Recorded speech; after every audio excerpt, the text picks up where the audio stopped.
하나님의 사람은 하나님의 음성을 들어야 합니다.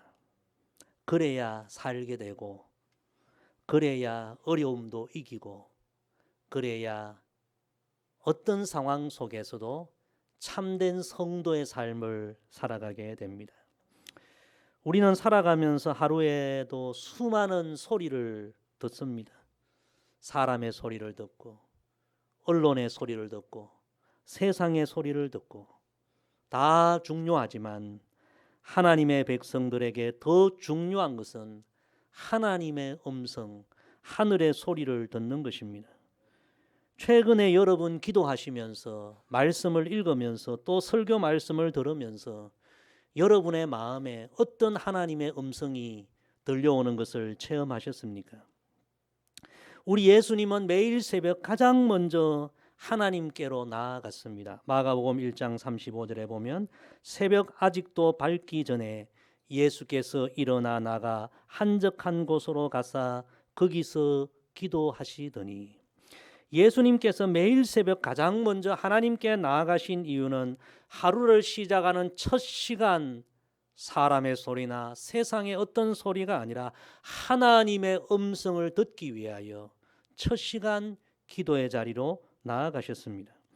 우리 예수님께서 세례 요한에게 물세례를 받으시고 공생애를 시작하실 그때도 가장 먼저 우리 예수님은 하늘에서 들려오는 하나님의 음성을 들으셨습니다. 마태복음 3장 17절에 보면 하늘로부터 소리가 있어 말씀하시되 이는 내 사랑하는 아들이요 내 기뻐하는 자라 하시니라. 아멘. 여러분, 매일 아침마다 이 하나님의 음성, 너는 내 사랑하는 자요 내가 너를 기뻐하노라, 하루의 첫 시간에 이 음성을 다 듣게 되기를 주의 이름으로 축복합니다. 우리 예수님은 사역의 시작, 매일 삶의 시작, 바로 하나님의 음성을 듣는 거기에서부터 시작되었습니다. 그리고 우리 주님은 사역 가운데 어렵고 힘든 순간이 올 때에도 들려오는 세상의 소리나 사람의 소리가 아니라 하나님의 말씀, 하나님의 음성을 듣기 위하여 언제나 기도의 자리로 나아가셨습니다. 그렇게 우리 예수님은 처음부터 마지막까지 하나님의 음성을 들으시고 하늘의 소리를 들으심으로 승리하시고 하나님의 뜻을 이루셨습니다. 사랑하는 성도 여러분, 참으로 우리도 참 믿음의 길을 걸어가기에 어려운 그런 시대를 살아가고 있습니다. 이때 우리에게 진실로 필요한 것은 우리 예수님처럼 하나님의 음성, 하늘의 소리를 듣는 것입니다. 여러분 더 집중해서 기도하시고 성경 말씀 열심히 읽으시고 묵상하시고 하나님의 말씀, 설교 말씀 들으실 때 집중하시면서 오늘 나를 향한 하나님의 음성, 하늘의 소리를 여러분 듣게 되기를 소망합니다. 어렵고 힘들 때 사람을 찾아가지 마시고 하나님을 찾으시고, 하나님이 오늘 나에게 이 어려운 상황 가운데 어떤 말씀을 주시는가, 하나님의 말씀, 하나님의 음성을 들으면 우리는 길을 찾게 되고 회복하고 승리하게 될 것입니다. 우리가 계속해서 이사야 회복의 말씀을 묵상하고 있는데 하나님께서는 바벨론 포로 생활 너무나 힘겨운 삶을 보내는 이스라엘 백성들을 회복시켜 주시길 원하셨습니다. 그런데 하나님의 회복의 방법은 군대를 동원하거나 어떤 초자연적인 현상을 일으키거나 그런 것이 아니었습니다. 하나님의 회복의 방법은 그들에게 회복의 말씀을 들려주시는 것이었습니다. 끊임없이 하나님은 그들에게 말씀해 주셨습니다. 특별히 오늘 이사야 60장 말씀을 읽었는데요, 이 말씀 역시도 오랜 포로 생활 가운데 낙심과 상처와 무기력과 절망 가운데 있는 이스라엘 백성들을 회복시켜 주시기 위하여 하나님께서 들려주신 하나님의 말씀인데요, 하나님의 회복의 말씀 가운데서도 가장 중요한 핵심과 같은 그런 귀한 말씀입니다. 사랑하는 성도 여러분, 저는 오늘 이 말씀을 준비하고 여러분과 함께 나누면서 이 하나님의 말씀이 오늘 저와 여러분을 향한 참 어려운 시대를 살아가는 저와 여러분을 회복시키려고 주시는 하나님의 말씀, 하늘의 소리로 다 듣게 되기를 주의 이름으로 축복합니다. 자, 우리 1절 말씀, 하나님의 말씀, 하나님의 음성입니다. 같이 읽습니다. 시작. 일어나라, 빛을 발하라. 이는 내 빛이 이르렀고 여호와의 영광이 내 위에 임하였음이니라. 아멘. 오늘 연필을 가져오신 분은 이 말씀에 줄을 쳐 놓으시고 오늘 나에게 주시는 하나님의 말씀이라고 다 기록해 놓으시기를 바랍니다. 하나님은 첫 번째 이렇게 말씀하십니다. 따라합시다. 일어나라. 하나님은 이스라엘 백성들을 회복시켜 주시기 위하여 일어나라고 먼저 말씀하십니다. 지금 이스라엘 백성들은 오랜 포로 생활 가운데 삶의 희망을 잃어버리고 절망 가운데 주저앉아 있습니다. 바벨론에게 나라를 빼앗기고 고향을 잃어버리고 큰 상처 가운데 주저앉아 있습니다. 과거 다윗의 시대에 이스라엘이 얼마나 하나님을 뜨겁게 예배했습니까? 신앙의 열정이 지금 다 식어져 버리고 소진되고 정말 빈 껍데기만 남은 상태로 메마른 상태로 주저앉아 있습니다. 그런 그들을 회복시켜 주시기 위해 하나님이 주시는 말씀은 일어나라는 말씀입니다. 너희가 언제까지 그대로 주저앉아 있을 거냐? 일어나라. 그 모든 상황을 박차고 일어나라. 하나님의 말씀입니다. 우리가 성경을 읽어보면 하나님께서 일어나라는 말씀을 참 많이 해주시는데요. 여호수아가 전쟁에 실패하여 낙심하여 고개 떨구고 주저앉아 있을 때 하나님께서 주신 말씀, 여호수아야 일어나라. 실패했다고 그렇게 낙심하고 주저앉아 있지 말고 여호수아야 일어나라. 힘을 내라. 예수님을 정말 따라다녔던 제자들이 예수님 십자가에 달리신다는 소식을 듣고 다 절망 가운데 지쳐 쓰러졌을 때 예수님께서 제자들에게 주신 말씀, 얘들아 일어나라. 일어나라. 힘을 내라. 용기를 내라. 주님께서 일어나라고 말씀해 주셨습니다. 여러분 한번 가만히 생각해 보십시오. 마귀는 성경에 기록된 하나님 말씀과 정반대로 언제나 우리에게 속삭입니다. 계속 우리를 더 주저앉게 만듭니다. 우리가 어려운 상황을 만나면 너의 힘으로 안 돼. 아무도 널 도와주지 않아.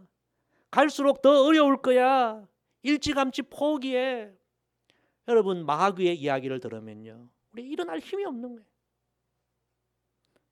우리가 그런 소리가 들려올 때, 우리 마음에 들려올 때 우리는 나사렛 예수님의 이름으로 악한 영들을 물리쳐야 합니다.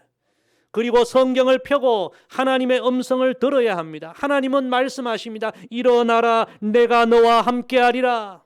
두려워하지 말라, 걱정하지 말라. 너가 불 가운데 물 가운데 갈지라도 물이 너를 삼키지 못하도록 내가 너를 보호하리라. 내가 너를 붙들리라. 힘을 내, 일어나.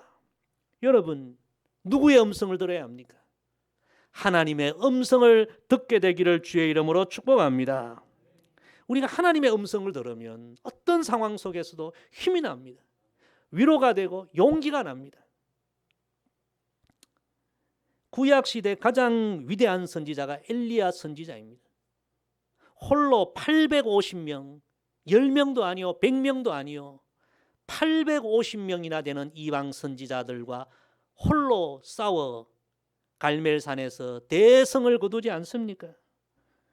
그런데 여러분 그 이후에 그 바알과 아세라 그 우상을 섬겼던 이스라엘의 왕 아합과 그 이세벨 왕후가 얼마나 더 악해지는지 위대한 하나님의 선지자 엘리야를 죽이려고 하지 않습니까?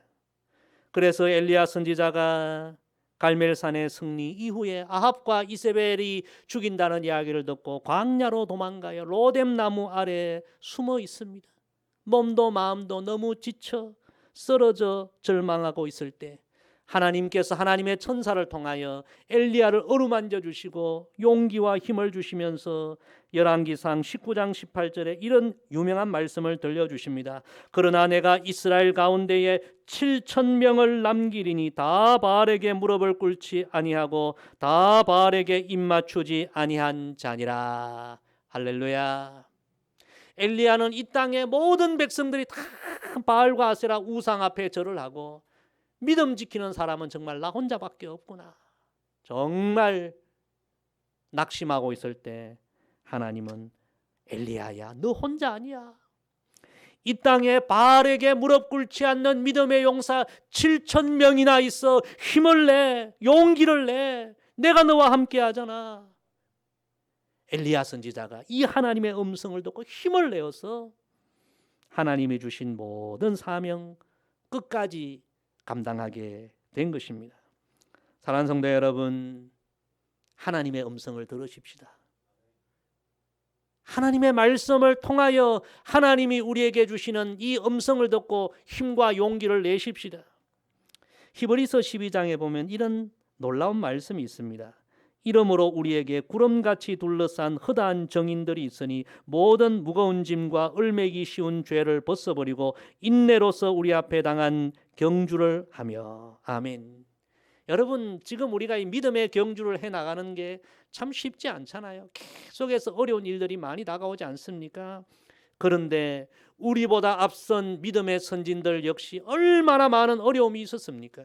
그런데 우리 믿음의 선진들이 이 신앙의 경주를 다 완주하고 승리하고 지금 저 하늘 보좌에서 구름대와 같이 믿음의 후배들인 우리를 보면서 응원하고 있다는 것입니다. 힘을 내.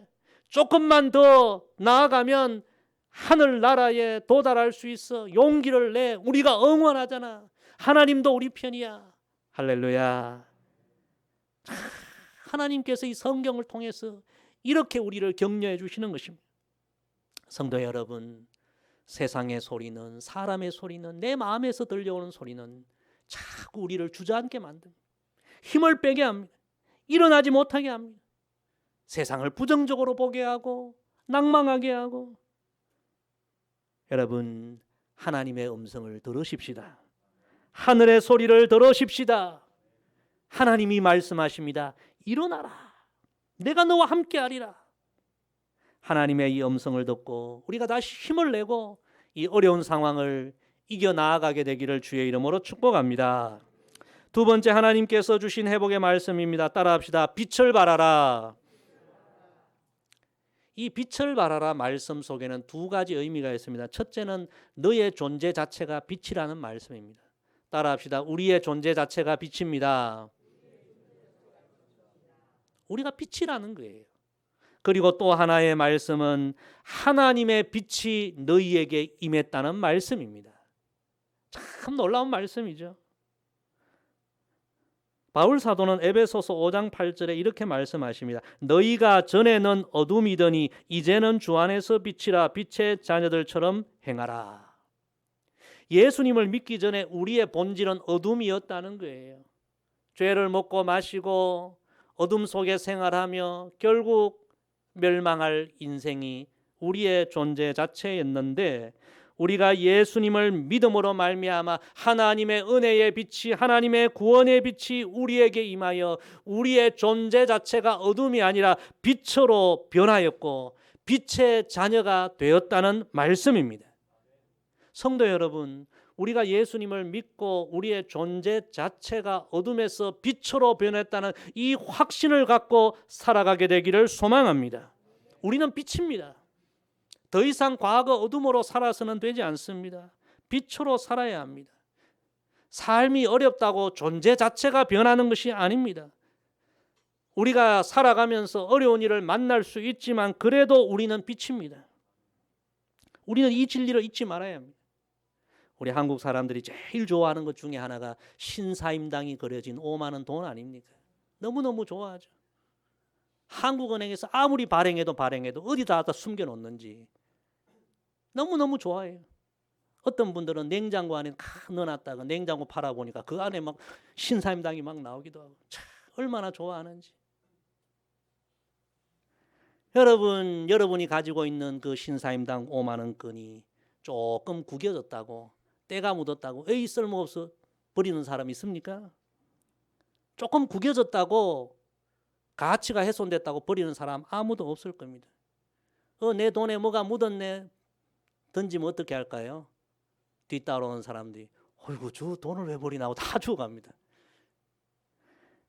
여러분, 조금 때가 묻었다고 해서, 좀 구겨졌다고 해서 가치 자체가 변하는 것이 아닙니다. 여러분, 우리는 존재 자체가 빛입니다. 좀 어려움을 만나도 여전히 우리는 빛입니다. 인생의 환난을 당해도 여전히 우리는 빛입니다. 질병을 만나도 여전히 우리는 빛입니다. 어두운 시대, 캄캄한 시대를 살아도 여전히 우리는 빛입니다. 할렐루야. 우리는 빛이라는 사실을 잊지 말아야 합니다. 빛으로 살아야 합니다. 그리고 이 빛을 우리가 세상에 환하게 발하기 위해서는 빛의 근원 대신 우리 예수님의 빛을 날마다 우리가 받아야 합니다. 우리 안에 주님이 비춰주시는 은혜의 빛으로 충만해야만 우리가 세상에 빛으로 살아갈 수 있습니다. 요한복음 8장 12절에 예수님께서 이렇게 말씀하셨죠.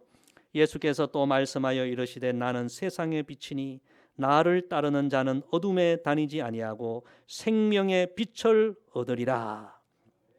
여러분, 우리가 존재 자체가 빛이라고 해서 빛을 모든 사람에게 환하게 발할 수 있는 그런 능력이, 그런 은혜가 우리에게 있는 것은 아닙니다.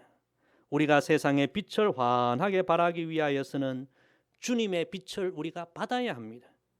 주님과 교제하고 주님과 동행하고 주님의 말씀과 함께 살아가면서 주님의 은혜의 빛을 날마다 뜨겁게 받아야만, 우리의 가슴이 주님의 은혜로 뜨거워져야만 우리가 주님의 빛을 발할 수 있는 것입니다. 예수님 십자가에 돌아가신 이후에 낙심 가운데 힘없이 엠마오 고향으로 돌아가던 두 제자 이야기를 우리는 잘 압니다. 얼마나 힘이 없어 보이는지 부활하신 예수님께서 그들과 동행하시면서 그들에게 하나님 말씀을 처음부터 쫙 풀어주십니다. 힘없이 걸어가다가 그들 가운데 찾아오신 주님과 교제하고 주님의 말씀을 들을 때 그들의 가슴이 다시 뜨거워지지 않았습니까? 그래서 그들은 힘없이 고향으로 가던 발걸음을 돌려서 예루살렘으로 달려가서 예수님의 부활의 복음을 전하는 복음의 빛을 발할 수 있게 된 것입니다. 성도 여러분, 주님을 더 가까이 하시고 주님의 은혜의 빛을 날마다 받으시고 여러분의 가슴이 뜨거워져서 여러분이 살아가는 그 자리에 빛을 발하게 되기를 주의 이름으로 축복합니다. 여러분, 우리가 빛을 발한다는 것은 구체적으로 무엇을 의미합니까? 간략하게 세 가지를 말씀드리겠습니다. 첫째, 따라합시다. 빛은 밝습니다. 빛은 밝고 환합니다. 우리가 빛을 발한다는 것은 환하게, 밝게 하나님의 자녀로 살아가는 것을 의미합니다. 기뻐하며 살아야 되고 감사하며 살아야 되고요. 어둡게 살아가면 안 됩니다. 우리는 하나님의 자녀요, 구원받은 백성이요, 하늘의 시민이요. 기뻐하고 감사하고 찬양하며 환하게 밝게 여러분 그렇게 살아가게 되기를 주의 이름으로 축복합니다. 제가 오늘 새벽에 좀 일찍 잠에 깨어서 성경 필사를 요즘 하고 있는데 출애굽기 말씀을 2장 아침에 기록을 했습니다. 모세가 하나님과 함께 할 때에 하나님의 은혜의 빛을 받아서 시내산에서 내려올 때 그 얼굴에서 뭐가 났어요? 광채가 나지 않았습니까? 빛이 난 거예요. 사람들이 다 본 거예요. 성도 여러분, 하나님의 빛이 우리에게 임했습니다. 우리는 빛으로 환하게, 밝게, 광채나게 기뻐하며 감사하며 그렇게 살아야 합니다. 여러분 안에 모든 어둠이 떠나가게 되기를 간절히 소망합니다. 두 번째, 따라합시다. 빛은 따뜻합니다. 여러분, 빛이 비치면 얼음이 녹고 빛이 비치면 꽃이 피어나고 빛은 따뜻해요. 우리가 예수 그리스도의 빛이 된다는 것은 사랑하고 선한 영향력 끼치고 위로해주고 힘을 돋워주고, 여러분 차갑게 살지 마시기를 바랍니다. 저분은 지나가는데 냉기가 느껴져. 여러분 그러면 되겠습니까? 저분은 보기만 해도 너무 따뜻해져. 말 한마디, 눈빛 하나 너무너무 따뜻해. 예수님의 따뜻한 사랑의 빛, 은혜의 온기가 우리의 삶을 통해 흘러나게 되기를 소망합니다. 세 번째 따라합시다. 빛은 치료합니다. 성경의 빛은 치료의 광선이라고 그렇게 기록하고 있습니다. 아마 똑똑한 의사들이 성경을 읽다가 빛의 치료의 광선이 있구나. 그래서 요즘 전부 레이저 치료, 의학 기술에 이 전부 빛으로 치료하는 것이 얼마나 많은지 모릅니다. 여러분, 상처난 영혼들을 위하여 우리가 할 수 있는 것은 중보기도해 주는 거예요. 중보기도하면서 그 영혼들이 치유되기를 우리가 도와주고, 여러분, 예수님을 알지 못하고 죽어가는 영혼들 불쌍히 여기며 그들에게 복음의 광선을 발하여 그들의 영혼을 치료해 주고, 빛을 발하라. 우리의 존재 자체가 빛입니다. 예수님께로부터 은혜의 빛을 받아서 우리가 세상에 다 빛이 되는, 우리가 살아가는 그곳에 빛이 되는 하나님의 백성들 되기를 간절히 소망합니다. 우리 2절 3절 계속해서 읽습니다. 시작. 보라, 어둠이 땅을 덮을 것이며 캄캄함이 만민을 가리려니와 오직 여호와께서 내 위에 임하실 것이며 그의 영광이 내 위에 나타나리니 나라들은 내 빛으로 왕들은 비치는 내 광명으로 나오리라. 아멘. 이 두 절 말씀을 어떻게 한 문장으로 요약할까? 제가 묵상을 많이 했거든요. 세 번째, 하나님의 이 말씀을 이렇게 요약할 수 있습니다. 따라합시다. 나의 뜻을 이루라. 오늘 하나님께서 이스라엘 백성들을 회복시켜 주시기에 첫째는 일어나라, 두 번째는 빛을 발하라, 그리고 세 번째 이 두 절 말씀은 나의 뜻을 이루어라. 그렇게 우리가 해석할 수 있습니다. 여러분, 오늘 2절 3절 말씀에는 하나님의 뜻이 나와 있습니다. 우리를 향한 하나님의 기대가 나와 있습니다. 마지막 때가 되면 온 세상에 뭐가 임한다고? 어둠이 임한다는 거예요. 캄캄함이 임한다는 거예요. 지금 이스라엘 백성들은 굉장히 어둠의 시대를 보내고 있습니다. 포로 생활, 힘든 시대를 보내고 있습니다. 앞으로 어쩌면 더 어려워질 수 있습니다. 그런데 하나님의 뜻이 기록되어 있습니다. 그들을 향한 하나님의 기대가 있습니다. 하나님은 그럼에도 불구하고 이스라엘 백성들을 하나님의 빛으로 삼으시고 어둠에 처한 모든 세상을 구원하고 그 백성들을 하나님 앞으로 인도하기를 원하신다는 것입니다. 여러분, 이것이 하나님의 뜻인 줄로 믿습니다. 저와 여러분을 향한 하나님의 뜻이 있습니다. 우리 한국교회, 우리 민족을 향한 하나님의 뜻이 있는 줄로 믿습니다. 하나님은 마지막 시대에 우리를 하나님의 빛으로 사용하기를 원하십니다. 여러분, 갈수록 세상은 어두워지고요, 갈수록 죄악으로 캄캄한 세상이 되어갑니다.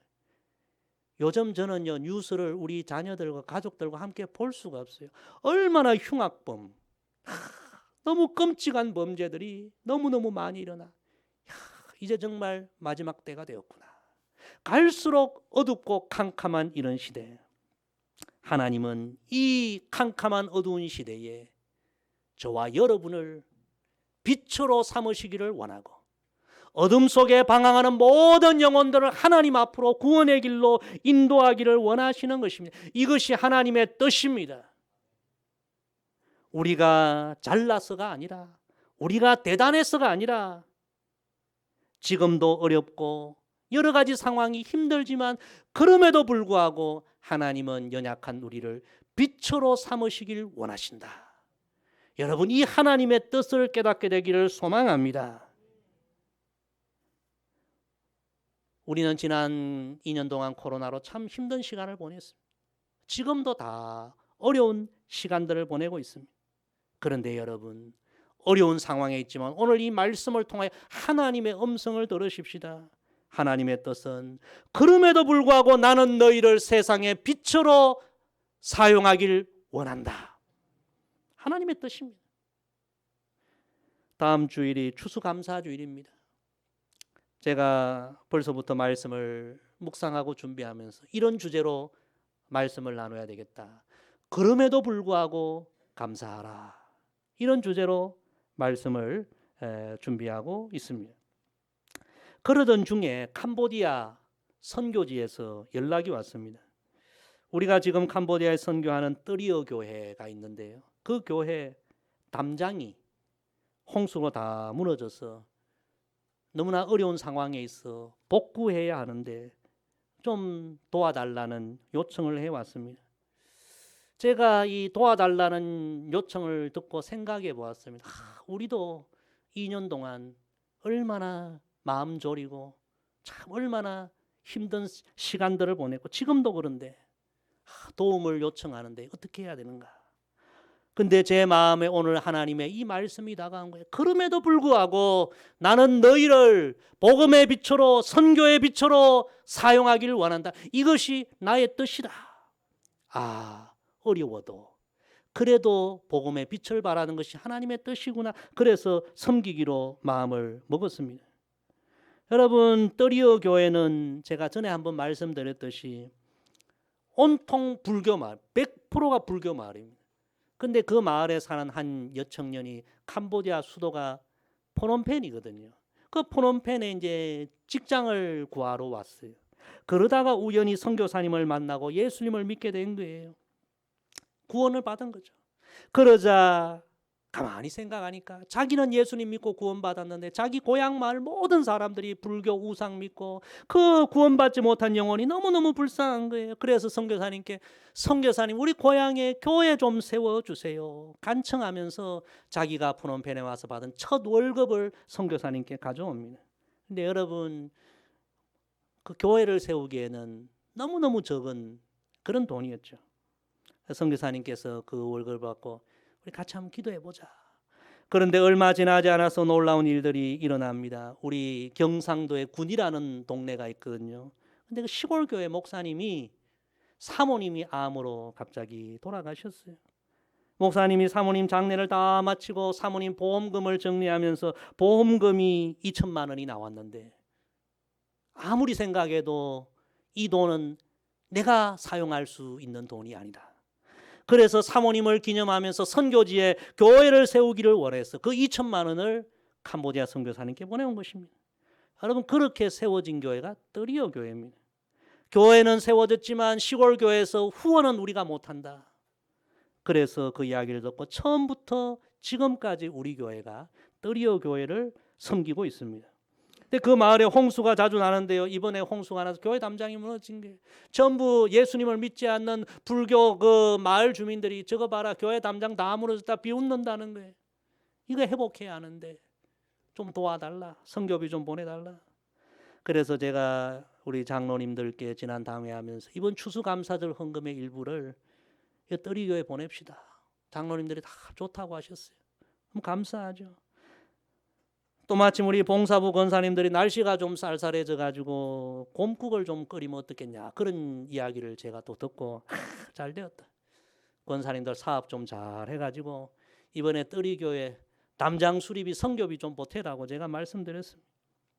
여러분 우리가 지금 다 어렵습니다. 어렵지 않는 분들이 없습니다. 그럼에도 불구하고 하나님의 뜻은 우리를 사랑의 빛으로 복음의 빛으로 선교의 빛으로 사용하길 원하신다는 것입니다. 여러분 우리가 한 번뿐인 인생을 살아가면서 가장 영광스러운 삶이 어떤 삶이겠습니까? 하나님의 뜻을 이루는 삶인 줄로 믿습니다. 세상의 성공이 뭡니까? 자기 이름 내는 거예요. 자기 재물 쌓는 거예요. 자기를 위해서 부유한 인생이 되는 거예요. 그러나 우리 하나님의 백성들의 참된 성공은 가난해도 연약해도 하나님의 뜻을 이루는 것입니다. 예수님께서 마태복음 26장 39절의 마지막으로 겟세마네 동산에서 기도하시면서 이렇게 기도하셨죠. 그러나 나의 원대로 마시옵고 아버지의 원대로 하옵소서. 마지막 순간까지 하나님의 뜻이 이루어지길 원합니다. 기도하신 거예요. 사랑하는 성도 여러분, 오늘 우리를 향한 하나님의 음성을 들으십시다. 하나님의 뜻을 이루는 우리의 삶이 되기를 간절히 소망합니다. 오늘 말씀 정리합니다. 어렵고 힘든 시간들을 보내고 있지만 하나님은 우리를 회복시키기를 원하시고 오늘 세 가지 하늘의 음성을 들려주셨습니다. 일어나라. 빛을 발하라. 나의 뜻을 이루어라. 성도 여러분, 오늘 이 하나님 말씀, 이 하늘의 음성을 듣고 진실한 마음으로 순종하십시다. 그리하여 어려운 시대적 상황이지만 저와 여러분이 하나님의 기쁨이 되고 하나님의 뜻을 이루는 참된 성도의 삶을 살아가게 되기를 주의 이름으로 간절히 부탁을 드립니다. 기도하겠습니다. 아버지 하나님, 우리를 참으로 회복시키시고 우리를 귀하게 쓰시기 위하여 오늘도 하늘의 음성, 하늘의 소리를 들려주셔서 감사합니다. 일어나라, 빛을 발하라. 나는 너희를 세상의 빛으로 삼기를 원하노라. 나의 뜻을 이루어라. 이 말씀, 오늘 지금 우리를 향한 하나님의 말씀인 줄로 믿습니다. 이 말씀에 아멘 순종하는 삶을 살아 하나님을 기쁘게 하고 하나님께 영광 돌리는 우리 모두가 되게 하옵소서. 예수님의 이름으로 기도드리옵나이다. 아멘.